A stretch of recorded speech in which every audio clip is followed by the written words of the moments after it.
Hello, beautiful people. Chad Putman here. And Justin Rocket. Yay!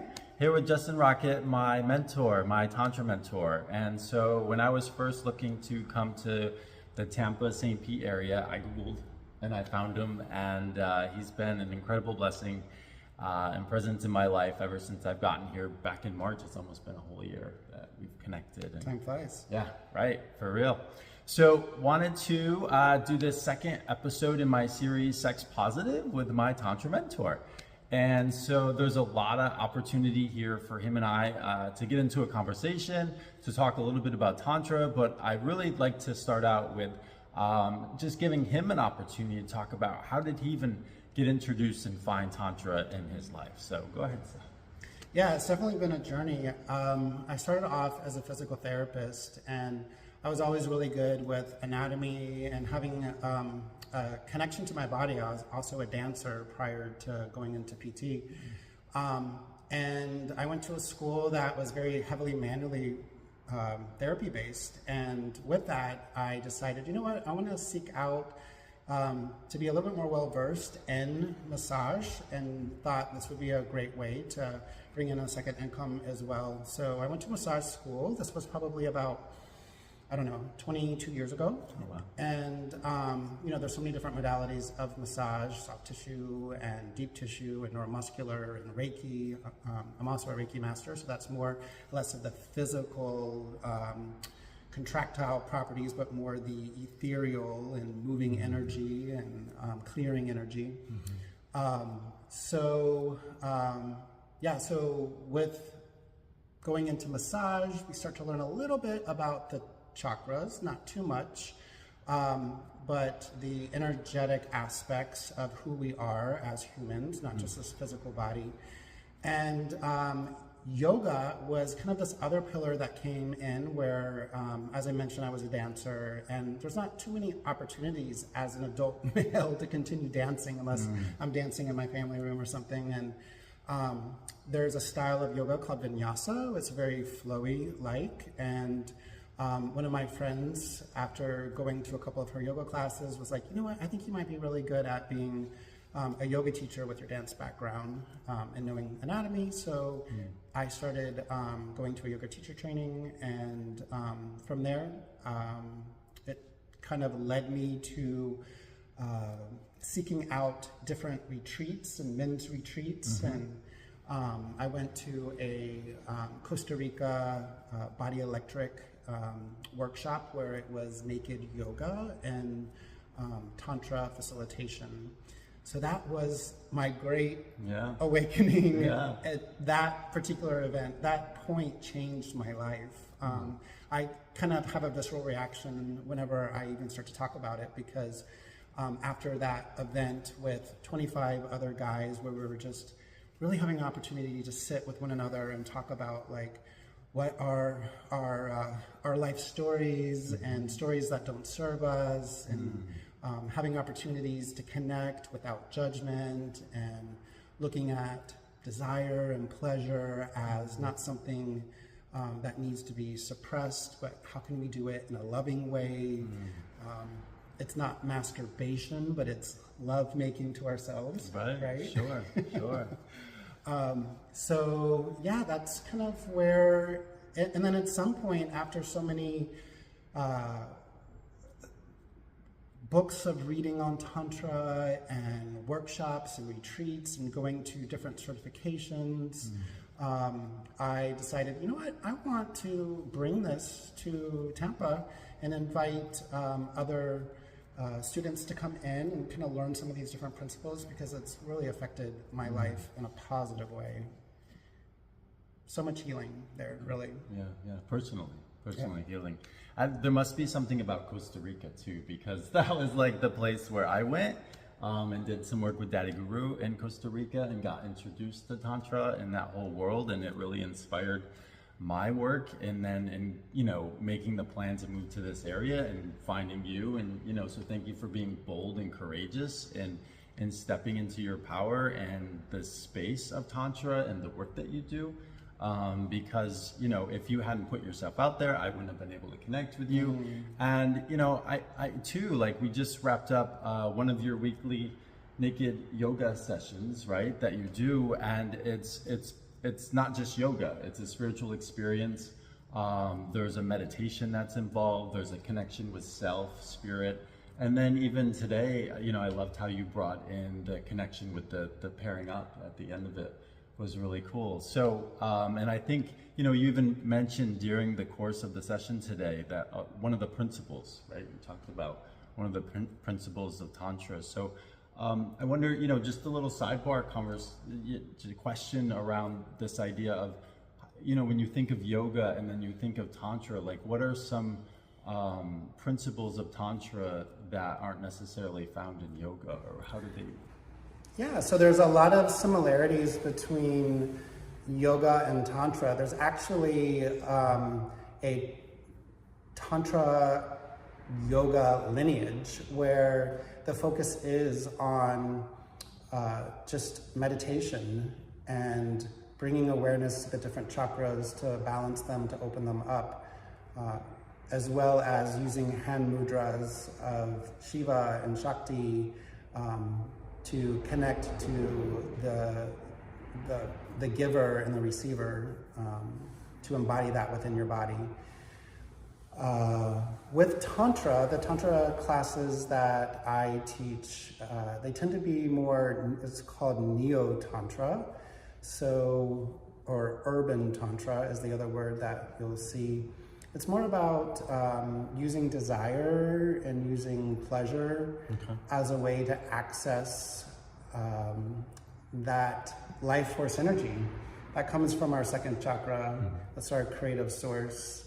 Not only can we procreate life form, you know, babies, but we can use that energy also to perhaps open up the heart space if we've been kind of closed down and protected. If our heart isn't open, we're sad and depressed, we're never going to get to the point where we can ultimately feel our self-worth and have access to connecting to our higher self. So in our practice, we're using desire and pleasure within a context of consent and boundaries. Because if you don't have that safety and you don't feel like your nervous system is grounded and regulated, you won't be able to open up the heart space. You're going to be protected. So touch is definitely a big component whenever we're doing workshops. And it's that juiciness that brings us into a place of heart opening. And if we actually look at desire and eros and pleasure as something that we have to suppress or keep on the back shelf, it turns into the shadow side, where it turns typically into over neediness and greed.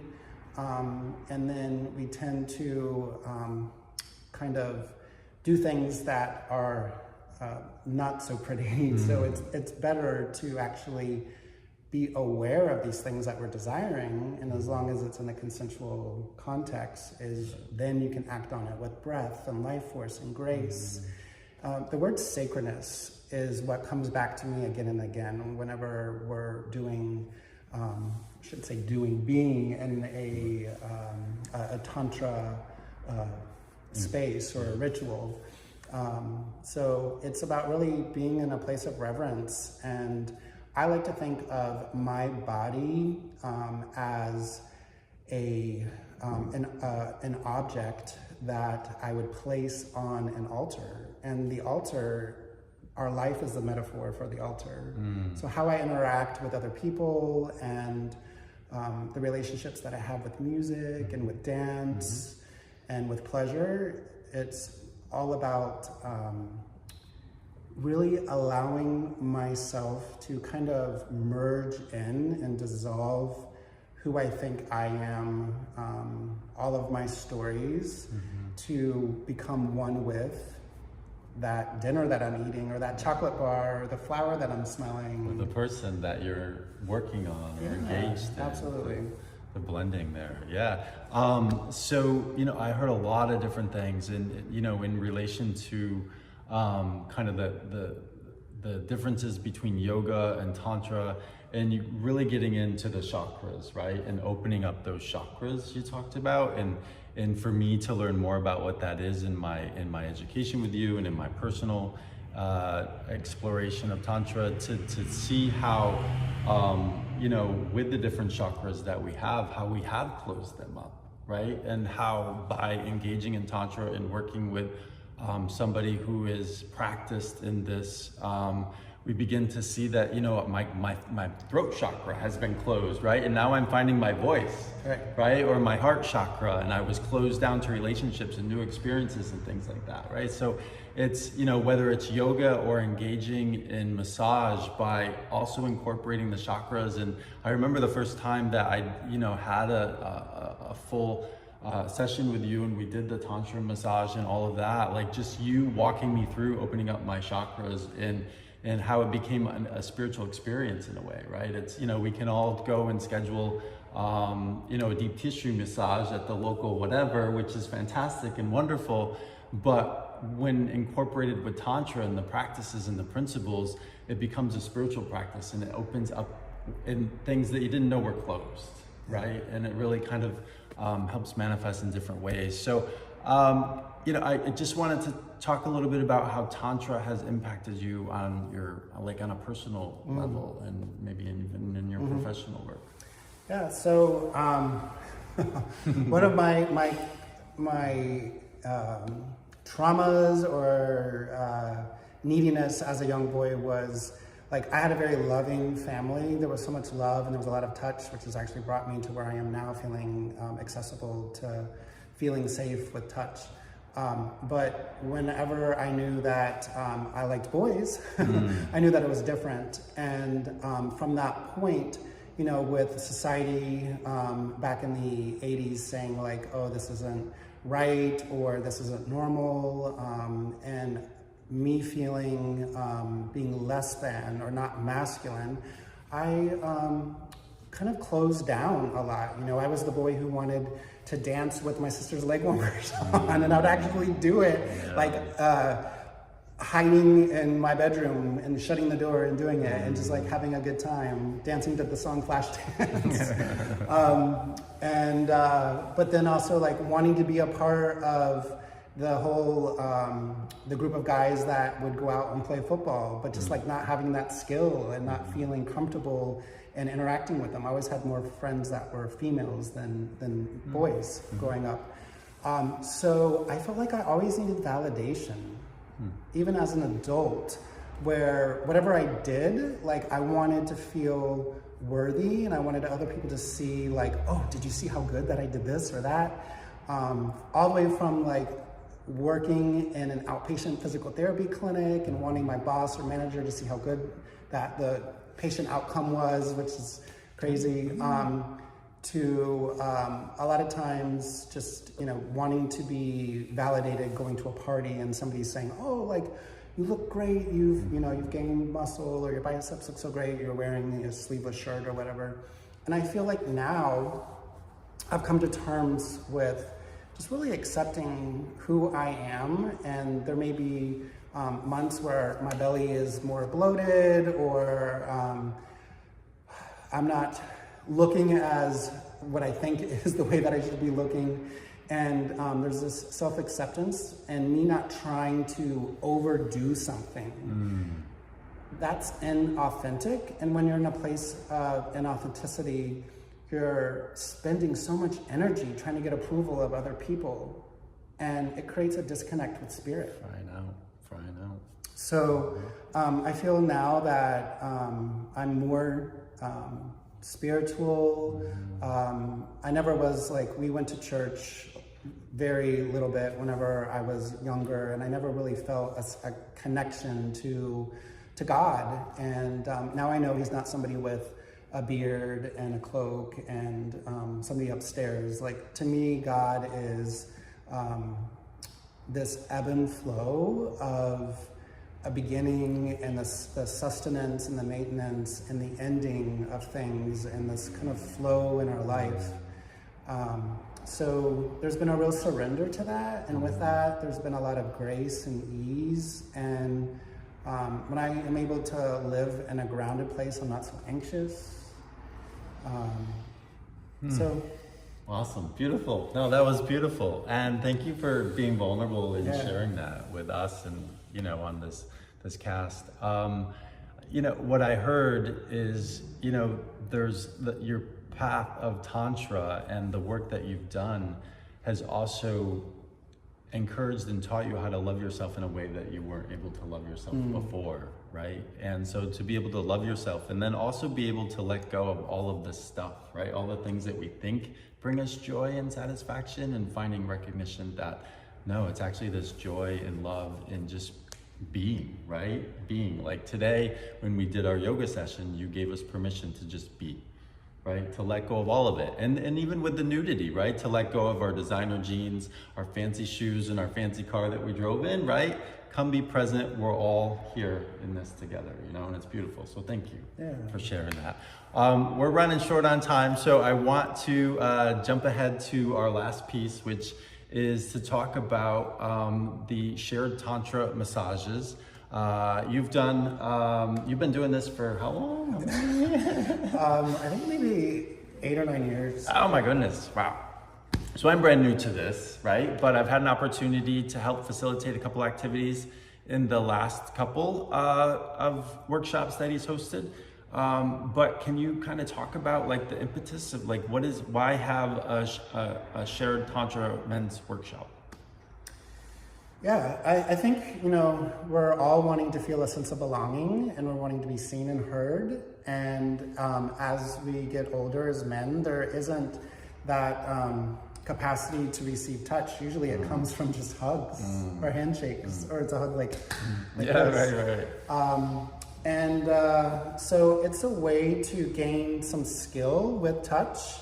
After using my hands for many years, there's just so many nuances of how to apply placement of your hands and different, the quality of touch, the depth of pressure, what your intention is, to either calm somebody's nervous system and make it very grounding, hand at the sacrum, hand at the heart, having them breathe into your hands, with no agenda. I think having presence and being able to be present with somebody is the biggest gift that you can ever give somebody. It's not all the fancy maneuvers in between. I think our nervous system has been ingrained in learning to do something with pleasure as very fast, and it's very downward and outward. And this is just the opposite. It's about slowing things down. And when you receive, you receive. You're not reaching back, giving. You're only the receiver. From that place, there's guidance of moving sensation and pleasure and the life force energy that you feel. Everybody feels that as something different in their body, to different places in their body, eventually trying to draw it up towards the crown. This is the area that we can connect more to that higher self, or the divine sense. It's usually, it can be emotional for some people. Sometimes there's tears, and other times people are just really juiced up. And then I'm like, okay, so we don't necessarily have to do something with that erotic energy, like feed it back into your heart, or go ahead and create that, the poetry that you were trying to work on that you felt mentally blocked with, or use it into your life now, or having a play extended session tomorrow, and you already have that built up energy. No, beautiful. And so we're gonna have another opportunity coming up, right? Justin's graced me with the opportunity to lead the next Tantra men's shared massage that's gonna be happening here at his yoga studio in Tampa. It's gonna be on February 1st. From 7 to 10. It's about 3 hours. We come in, we engage in a circle to allow us to do some grounding, a little bit of meditation, some breath work. We do some activities to get the body warmed up, start to get, energetic in a way. And then we're gonna be breaking up into groups to do the shared massage. So that's gonna be happening. You can check out the links and information below for more information on how you can register. You can also just drop me a text or email me, however you wanna reach out. You can also reach out to Justin. Do you wanna share your socials while we're doing this? I mean, I'll post it in below it as well. Yeah, it's Justin Rocket Yogi on Instagram. Awesome. Cool. So, well, thank you everybody for tuning in and taking some time to learn a little bit about Tantra, Justin's path, my path, how we got connected. And we hope that we taught you a little bit something today. So don't hesitate to connect with us and see how Tantra can change your life. All right. Love. Bye.